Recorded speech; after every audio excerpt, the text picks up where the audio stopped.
11th चल रहा है, नहीं तो मुझे लगेगा कुछ बच्चों को तो ऐसा लगेगा कि हम 11th में आ गए कि नहीं आ गए, क्या 10th ही चल रहा है। तो टॉपिक कौन सा चल रहा है?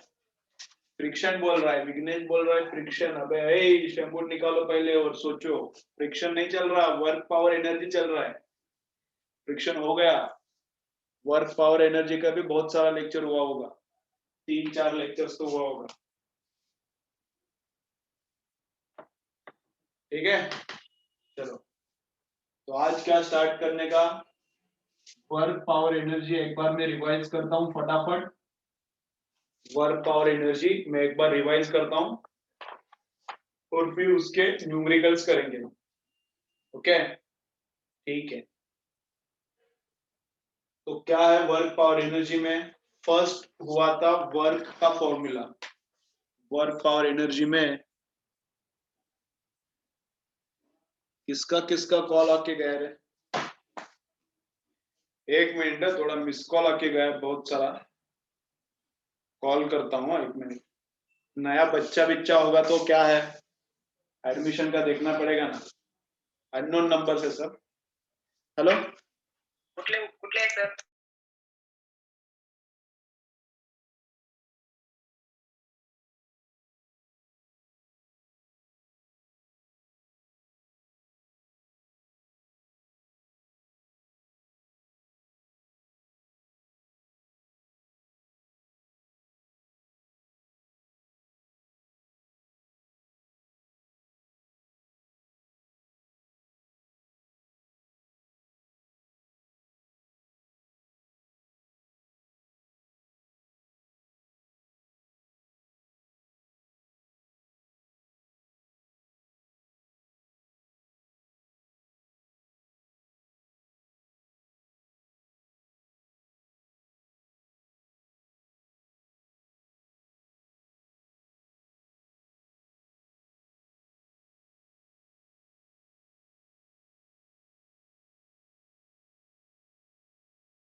चलो स्टार्ट करने का। कैसा अननोन नंबर से कॉल आया तो अभी क्या लगता है, एडमिशन आया कि क्या? पहले अननोन नंबर का कॉल कितना भी आने दो, मैं उठाता ही नहीं था। कितना भी अननोन नंबर का रहने दो कॉल, पहले उठाता नहीं था। अभी एक भी आ गया कॉल तो मैं ऐसा झट से उठाता हूँ। लगता है एक आधा एडमिशन आ गया क्या एक्स्ट्रा।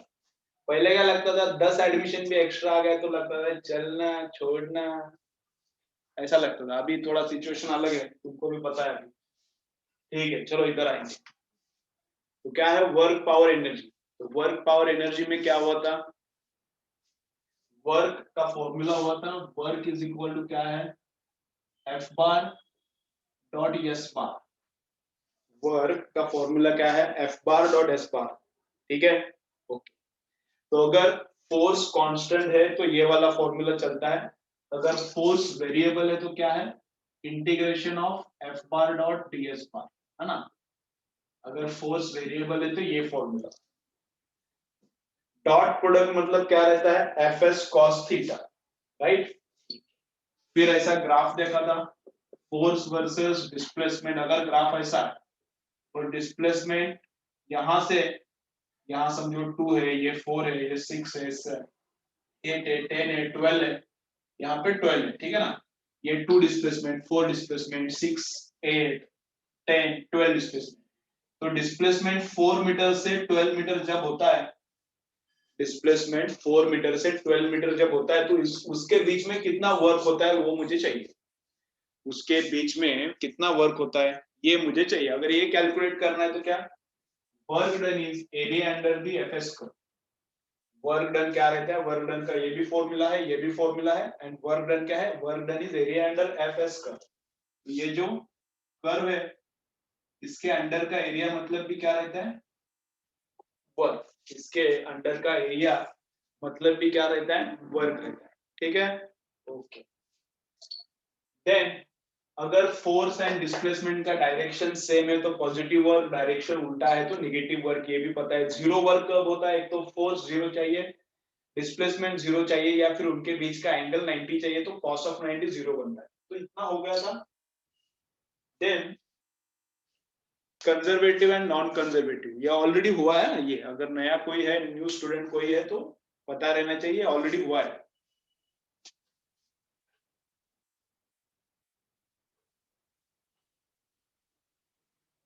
तो नेक्स्ट क्या है, नेक्स्ट है conservative work and non conservative. तो नॉन कंजर्वेटिव किधर किधर होता है, एयर ड्रैग, फ्रिक्शन, विस्कोसिटी, ये सब क्या होता है, नॉन कंजर्वेटिव। ये सब होता है नॉन कंजर्वेटिव। एंड कंजर्वेटिव क्या क्या होता है, कंजर्वेटिव क्या क्या होता है, मैग्नेटिक फील्ड में, ग्रेविटेशनल फील्ड में, इलेक्ट्रिक फील्ड में जो भी फोर्सेस है वो कंजर्वेटिव। कंजर्वेटिव में क्या रहता है, work is independent of path, और यहाँ पे डिपेंडेंट। यहाँ पे वर्क इंडिपेंडेंट ऑफ पाथ रहता है, यहाँ पे डिपेंडेंट रहता है। क्लोज लूप पे वर्क डन इधर जीरो रहता है।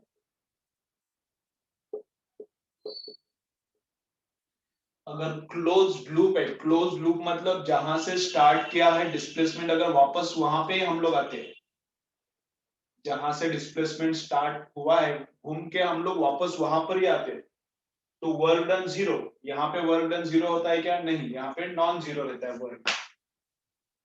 ठीक है, फिर इसके बाद क्या हुआ था, कंजर्वेटिव एंड नॉन कंजर्वेटिव में, हाँ, और एक लॉ अप्लाई होता है, क्या है, change in kinetic energy, work done is equal to change in kinetic energy. ठीक है, work done is equal to change in kinetic energy. ये किधर फॉर्मूला लगता है, ओनली कंजर्वेटिव में लगता है, नॉन कंजर्वेटिव में फॉर्मूला नहीं लगता ये। तो ये पेन समझो ऊपर से नीचे आया, पेन समझो ऊपर से नीचे आया, तो पेन जब ऊपर से नीचे आ रहा है तो किसने वर्क किया, तो ग्रेविटेशनल फोर्स ने वर्क किया। एक ही फोर्स है ना, यहाँ से पेन छोड़ दिया तो एक ही फोर्स है ग्रेविटी का, and because of gravitational force नीचे आ रहा है। ठीक है, जब मैं ऊपर उठा रहा हूं तो उसके ऊपर दो फोर्सेस है। मैं जब ऊपर लिफ्ट कर रहा हूं तो एक ग्रेविटी का है और मेरा एक हैंड का है, दो फोर्सेस है इसके ऊपर। जब छोड़ दिया तो एक ही फोर्स है ग्रेविटी का, तो छोड़ दिया तब मैं बोल रहा हूँ, जब छोड़ दिया तब work done is equal to क्या रहता है, चेंज इन काइनेटिक एनर्जी। तो इधर का काइनेटिक एनर्जी तो जीरो है, यहाँ से छोड़ा था, और यहाँ का काइनेटिक एनर्जी कुछ तो रहेगा, यहाँ से यहाँ आते हैं काइनेटिक एनर्जी बढ़ता है, तो चेंज इन काइनेटिक एनर्जी क्या रहता है, वर्क डन। तो चेंज इन काइनेटिक एनर्जी ये क्या रहता है, ये रहता है वर्क डन। ठीक है, ये किधर चलता है, लेकिन ओनली कंजर्वेटिव में चलता है, नॉन कंजर्वेटिव में नहीं चलता। ओके, चलो और कुछ हुआ था क्या, इसको बोलते हैं वर्क एनर्जी थ्योरम, इसको बोलते हैं work energy theorem. Work frame पे डिपेंड रहता है, फोर्स फ्रेम पे डिपेंड नहीं रहता, लेकिन लेकिन डिस्प्लेसमेंट फ्रेम पे डिपेंड रहता है, इसलिए वर्क फ्रेम पे डिपेंड रहता है। तो जिस फ्रेम में ऑब्जर्वर है, जिस फ्रेम में ऑब्जर्वर है उसके हिसाब से अलग अलग वर्क। ठीक है, लिफ्ट है, लिफ्ट ऊपर जा रहा है तो लिफ्ट के अंदर वाले आदमी को अलग वर्क दिखेगा, और अगर मैं लिफ्ट के बाहर हूं तो मुझे अलग वर्क दिखेगा। मेरा फ्रेम अलग है, लिफ्ट के अंदर जो ऑब्जर्वर है उसका फ्रेम अलग है, तो उसके लिए वर्क डन अलग रहेगा, मेरे लिए वर्क डन अलग रहेगा। एग्जाम्पल के साथ देखा था ये भी। तो इतना थ्योरी हुआ है, अभी न्यूमेरिकल्स कितना हुआ है मुझे बोलो, न्यूमेरिकल्स कुछ हुआ है क्या, मैं पूछता हूँ कौन कौन सा न्यूमेरिकल हुआ है तो बोलो कौन सा हुआ है कौन सा नहीं हुआ।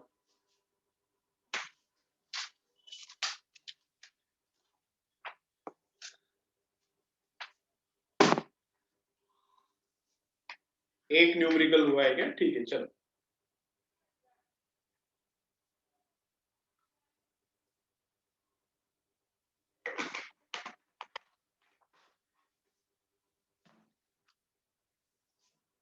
ठीक है, और तुम लोग पढ़ाई करो। हाँ? तुम लोग क्या मैं बोल रहा हूँ, पढ़ाई करो। तुम्हारा एग्जाम में 2022 के आगे नहीं जाएगा। तुम्हारा एग्जाम आगे नहीं जाने वाला। तुम्हारा एग्जाम एग्जैक्टली टाइम पे होगा। तो तुम लोगों को लगेगा कि 20 का एग्जाम आगे गया, सितंबर में हुआ। 20 का मतलब पिछला एग्जाम नीट का। अभी नेक्स्ट ईयर 21 का एग्जाम भी आगे जाएगा। मुझे नहीं लगता 21 का एग्जाम भी आगे जाएगा। और 21 का मतलब इस साल का जो नेक्स्ट ईयर आने वाला है, उस साल का भी नीट का सीईटी का एग्जाम आगे गया तो जा सकता है। थोड़ा एक वन मंथ से आगे जा सकता है, लेकिन बहुत पॉसिबिलिटी कम है उसका भी। और तुम्हारे ईयर में तो कोई भी पॉसिबिलिटी नहीं है। तुम्हारा एग्जाम मई में ही होने वाला है। तो जितना भी अभी सिलेबस हो रहा है अपना अच्छे से करो। जितना भी अपना सिलेबस हो रहा है, फिजिक्स का, केमिस्ट्री का हो रहा है, बायो का हो रहा है, जितना भी ऑल सब्जेक्ट्स का हो रहा है, मैथ्स का हो रहा है, अगर तुम्हारा मैथ्स है तो हर एक सब्जेक्ट, अपने पास सब सब्जेक्ट नहीं, जहां पे तुम लोग लेक्चर्स करे वहां पे बोल रहा हूँ। तो ऑल सब्जेक्ट्स अच्छे से प्रिपेयर करो। ऑल सब्जेक्ट्स अच्छे से प्रिपेयर करो। ठीक है, ओके।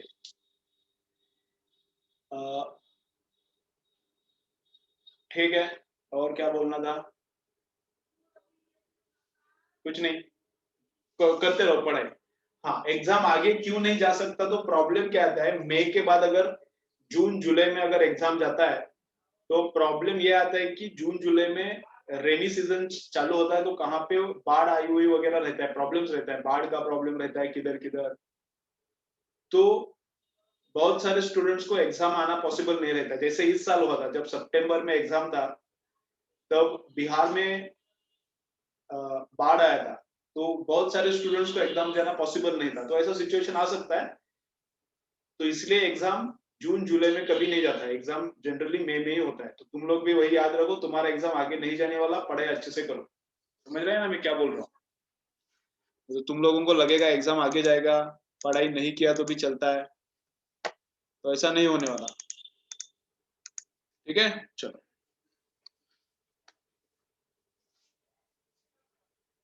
तो अच्छे से पढ़ाई करो और पूरा फी पे करो, ये बहुत इंपॉर्टेंट है।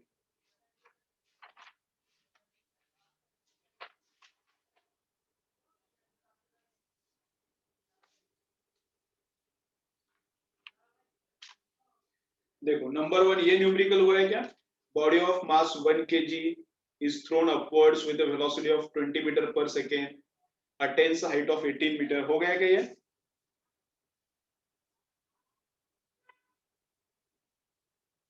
बोलो, हो गया क्या? नहीं हुआ?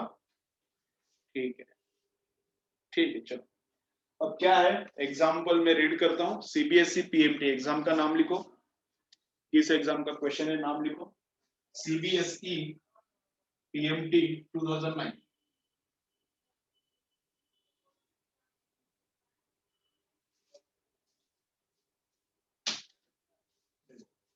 सीबीएसई पीएमटी 2009 क्या बोल रहे हैं? Body of 1 kg is thrown upward with 20 metre per second. Body है 1 किलोग्राम का and it is thrown upward with velocity 20 metre per second. with velocity how much? 20 metre per second. ठीक है,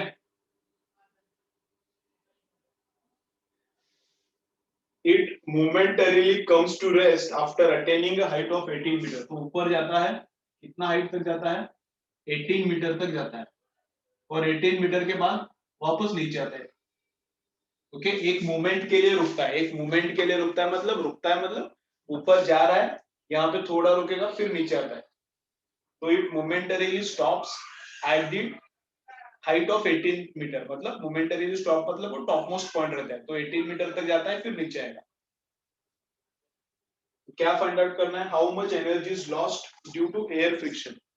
तो air friction में कितना energy loss हो गया, तो ये जब यहां से ऊपर जाता है तब एयर के साथ इसका फ्रिक्शन होगा, तो फ्रिक्शन में कितना एनर्जी लूज हो गया ये फाइंड आउट करना। ठीक है, फ्रिक्शन में कितना एनर्जी लूज हो गया ये फाइंड आउट करना है। ठीक है, चलो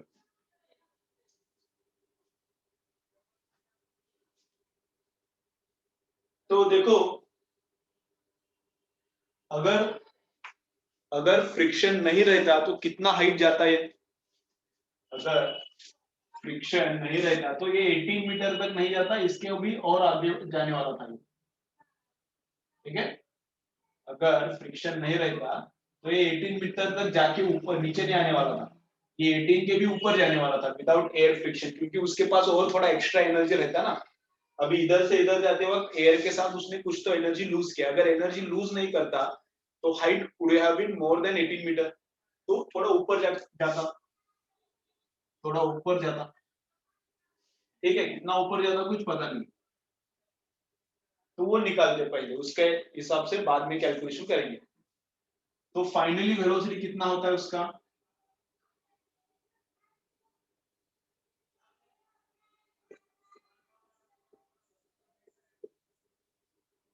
फाइनली यहां से छोड़ दिया तो इधर तक जाएगा ना विदाउट एयर फ्रिक्शन, इधर से छोड़ा तो इधर तक जाएगा, तो फाइनली वेलोसिटी कितना होता है उसका, 0। इनिशियल वेलोसिटी कितना था, अपवर्ड डायरेक्शन में था, इसलिए +20 का स्क्वायर कितना, 400, +2 का 2, एक्सेलरेशन कितना है, +2 का 2, एक्सेलरेशन कितना है, डाउनवर्ड डायरेक्शन में ग्रेविटी का एक्सेलरेशन कितना है, -10, डाउनवर्ड डायरेक्शन में इसलिए माइनस, तो -10, 2 इंटू एक्सेलरेशन इंटू एस, और डिस्प्लेसमेंट कितना हुआ वही तो निकालना है। विथ फ्रिक्शन 18 मीटर हुआ है, विथ एयर फ्रिक्शन 18 मीटर तक डिस्प्लेसमेंट हुआ है, लेकिन 18 मीटर तक अगर फ्रिक्शन नहीं रहता तो height would have been more than 18 metre, that height we are finding out. तो यहाँ पे मैं लिखता हूँ यस, वो निकालना है अभी। तो ये -20 यस होता है, 2 इंटू -10, -20 यस, इधर आके प्लस, तो 20 यस इज इक्वल टू 400, तो यस इज इक्वल टू 20 से डिवाइड किया तो 20 मीटर। ठीक है, तो ये क्या है, ये इक्वेशन विदाउट फ्रिक्शन के लिए हमने अप्लाई किया, ये इक्वेशन विदाउट फ्रिक्शन के लिए रहता है, विदाउट फ्रिक्शन के लिए हमने अप्लाई किया। तो कितने हाइट तक जाएगा बॉल, कितने हाइट तक जाएगा, 20 मीटर तक जाएगा, ग्राउंड से, ग्राउंड से कितने हाइट तक जाएगा, 20 मीटर तक, तो ये 18 मीटर है, मतलब इधर का हाइट कितना आ गया, 2 मीटर, तो इधर का हाइट कितना आ गया, 2 मीटर, तो 2 मीटर एक्स्ट्रा जाने वाला था अगर एयर फ्रिक्शन नहीं रहता, अगर एयर फ्रिक्शन नहीं रहता तो ये बॉल 2 मीटर एक्स्ट्रा जाने वाला था, लेकिन अभी एयर फ्रिक्शन है, लेकिन अभी एयर फ्रिक्शन है तो ये 2 मीटर हाइट एक्स्ट्रा नहीं जाने वाला है।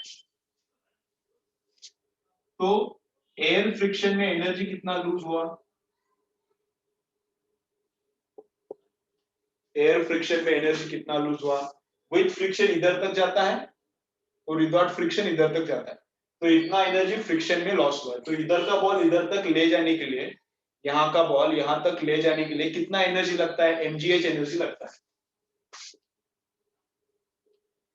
यहाँ का बॉल यहाँ तक लेके जाने के लिए कितना एनर्जी लगता है, तो mgh लगता है। तो मास कितना है बॉल का, तो मास कितना है बॉल का, 1, g कितना है, एक्सेलरेशन ड्यू टू ग्रेविटी कितना है, 10 है, और हाइट कितना है, इधर और इधर इसमें हाइट डिफरेंस कितना है, यहाँ का बॉल यहाँ ले जाने के लिए कितना मोर एनर्जी लगता है, तो mgh जितना मोर एनर्जी लगता है, इधर का बॉल अगर इधर लेके जाना है तो कितना एनर्जी लगता है, mgh जितना एनर्जी लगता है, तो वो कितना आता है, 20 joules.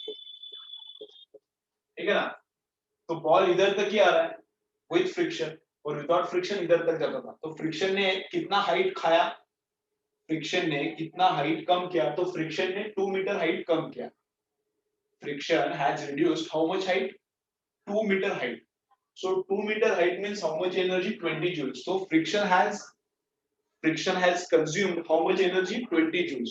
So 20 joules is consumed because of the friction. सही है? चलो लिखो फटाफट.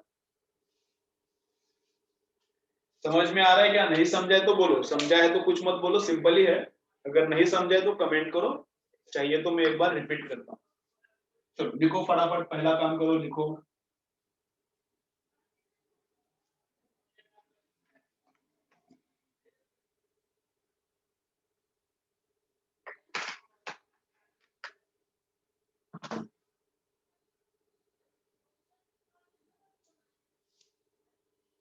चलो लिखो फटाफट.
चलो हो गया कह रहे हैं. आगे जाने का, किसी का भी नहीं आया रिपीट चाहिए तो आगे जाने का. देखो और एक बार मैं एकदम शॉर्ट में रिपीट करता हूँ, एकदम शॉर्ट में रिपीट करता हूँ. देखो विथ फ्रिक्शन बॉल कितना जाता है? 18 मीटर तक जाता है. तो अगर फ्रिक्शन नहीं रहता तो what is the height of the ball? So we can find out that by this equation. तो इस इक्वेशन को यूज किया, फाइंड आउट किया, तो s is equal to 20 metre. तो मतलब क्या है? Without friction ball reaches height of 20 metre. तो कितना फ्रिक्शन ने हाइट रिड्यूस किया? Height reduce because of friction is 2 metre. तो 2 मीटर फ्रिक्शन ने खाया, मतलब कितना एनर्जी खाया? तो 2 मीटर से ऊपर उठाना है, 2 मीटर से ऊपर उठाना है, तो कितना एनर्जी का खर्चा होता है? mgh का. तो 20 जूल्स. तो फ्रिक्शन ने कितना खाया? 20 जूल्स खाया. सिंपल है. चलो नेक्स्ट न्यूमेरिकल करेंगे फिर.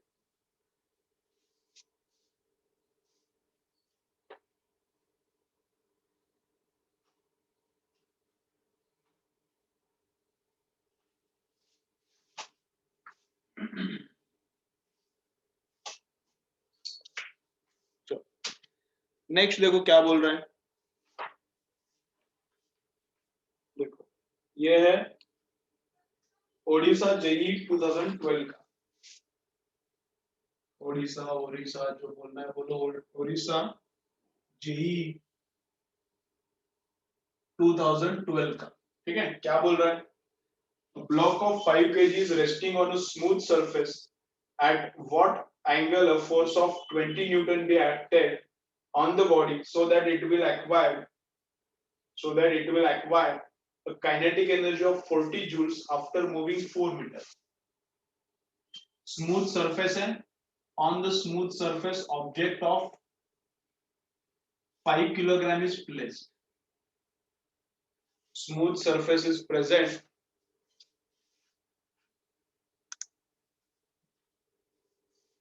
Smooth surface is present, and on the smooth surface, object of 5 kilogram is present.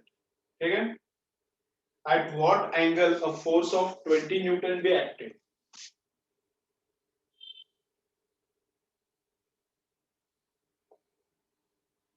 At what angle force of 20 Newton be acted on the body so that it will acquire a kinetic energy of 40 joules. तो 20 Newton लगाना है कुछ तो angle पे, तो कुछ time के बाद बॉडी को कितना काइनेटिक एनर्जी मिलना चाहिए? 40 जूल्स का. तो कुछ टाइम के बाद बॉडी को कितना काइनेटिक एनर्जी मिलना चाहिए? 40 जूल्स का. और कितना डिस्टेंस के बाद मिलना चाहिए 40 जूल्स का काइनेटिक एनर्जी? 4 मीटर के बाद. क्या फाइंड आउट करना है? We have to find out theta. समझ में आ गया? We have to find out theta. देखो क्या है, बॉडी है, चलो देखो इधर बॉडी है 5 किलोग्राम का, at an angle of 20 degree force लगाया। After applying this force body covers 4 meter and after covering 4 meter its kinetic energy becomes how much 40 joules। तो कितने एंगल पे 20 न्यूटन का फोर्स लगाया है, ठीक है। तो अभी तो इसको कुछ काइनेटिक एनर्जी नहीं है, तो work done is equal to क्या लिख सकते हैं हम लोग, चेंज इन काइनेटिक एनर्जी, क्योंकि सरफेस क्या है, स्मूथ है।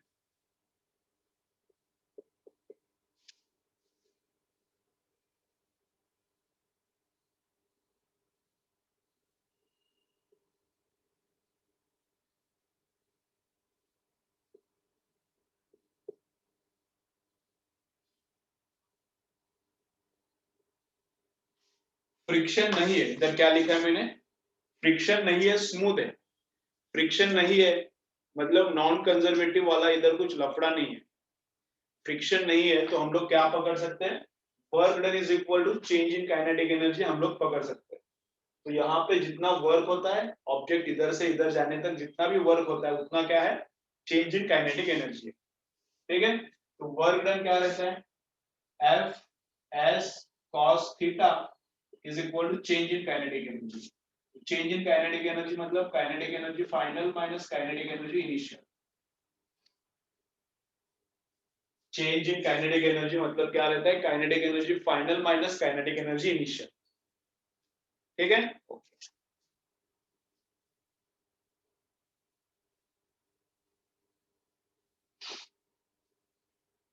तो काइनेटिक एनर्जी फाइनली कितना हो गया 40, और काइनेटिक एनर्जी इनिशियल कितना था 0, तो ये कितना हो गया 40 जूल्स।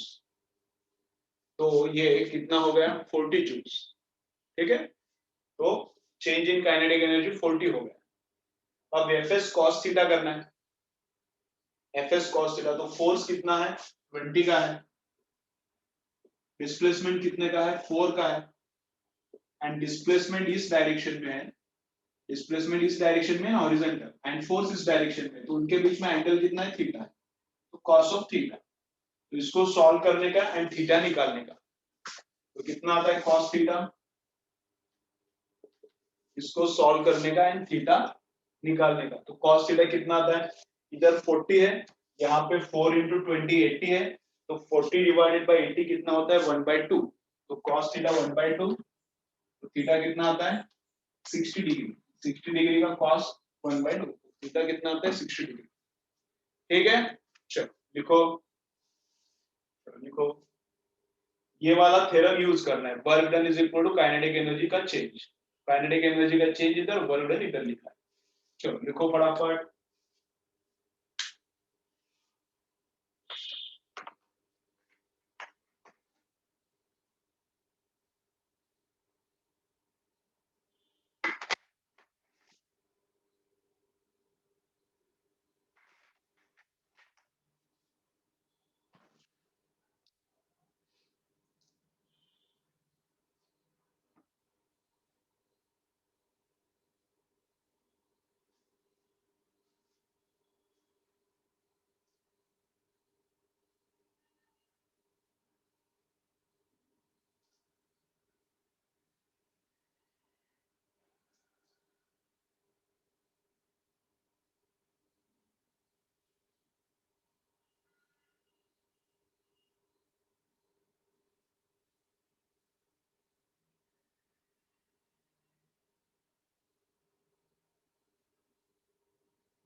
चलो हो गया क्या बोलो,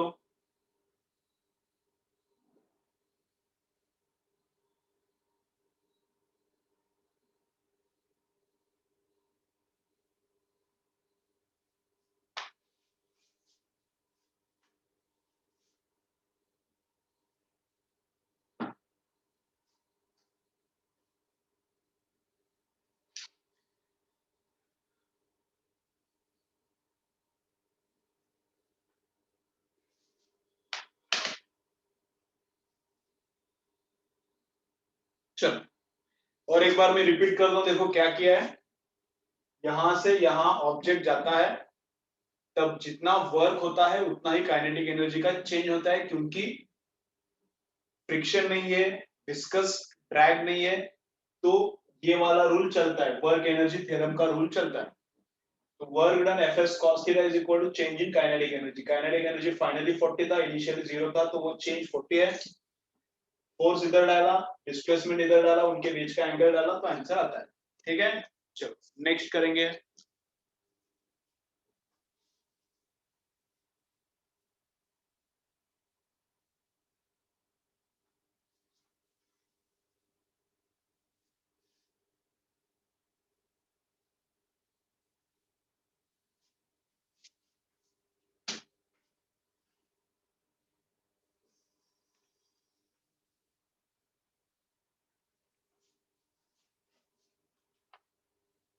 चलो नेक्स्ट देखो अभी क्या है। एम्स 2010 का क्वेश्चन है। एम्स 2010 का क्वेश्चन है, ठीक है। देखो इधर क्या है,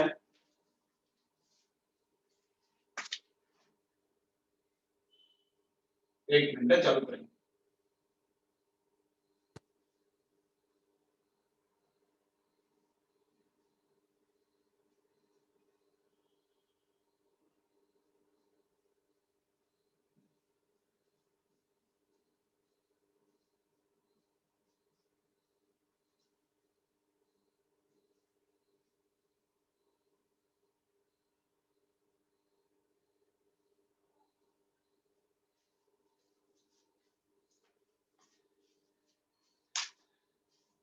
चलो देखो क्या है। A cord is used to lower vertically a block of mass m। यहाँ पे block of mass capital M है और इसको कॉर्ड से कनेक्ट किया है, ठीक है। अब कॉर्ड से क्या किया, इसको लोअर किया, इसका हाइट क्या किया, कम किया। मतलब बुक है समझो, बुक है, बुक क्या किया है, कॉर्ड से कनेक्ट किया है, और कॉर्ड से क्या किया, इसको लोअर किया। ये बुक एंड हैंड के बीच में कॉर्ड है, और कॉर्ड से इसको धीरे धीरे ऐसा लोअर किया, समझ रहे हैं ना। चलो 1 मिनट बचा है, वापस एक बार कनेक्ट करो, फिर ये न्यूमेरिकल देखेंगे। 1 मिनट बचा है, बीच में कट हो जाएगा।